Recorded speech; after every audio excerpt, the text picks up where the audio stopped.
Cinquième équation différentielle.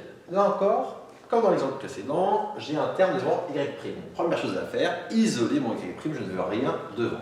Donc pour cela, je vais tout diviser par x. Quand je divise par x, je vais avoir y' plus 1 sur x fois y égale cosinus x sur x.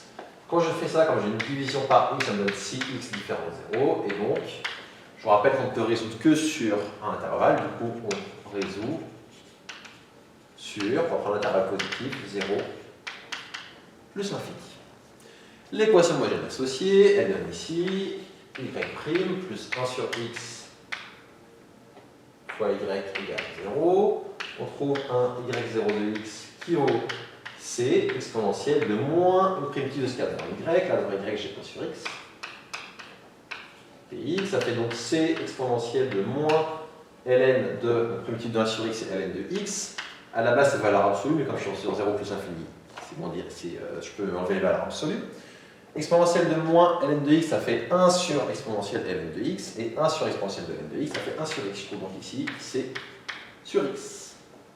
Les solutions de l'équation 5 sont de la forme f de x égale y0 qu'on vient de calculer, plus y1, où y1 c'est une solution particulière de 5. Que l'on cherche sous la forme, on utilise la méthode de la variation de la constante, donc on prend y0 et la constante c, on la fait varier. Donc on fait varier la constante c, ça devient c de x sur x. Une fois qu'on est là, on fait comme d'habitude, on transforme le c de x en c' de x.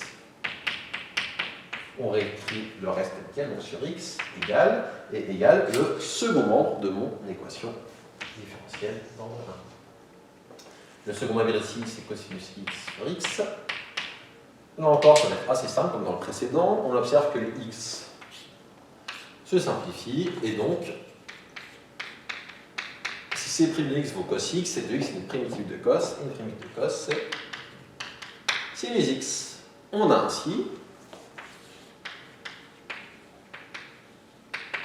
y'(x) qui vaut c de x, c'est-à-dire sinus x sur x, et au final, les solutions de 5 sont de la forme f de x égale y0, où est-il? C'est là, c'est c sur x, plus y1 qu'on vient de calculer, c'est-à-dire plus sinus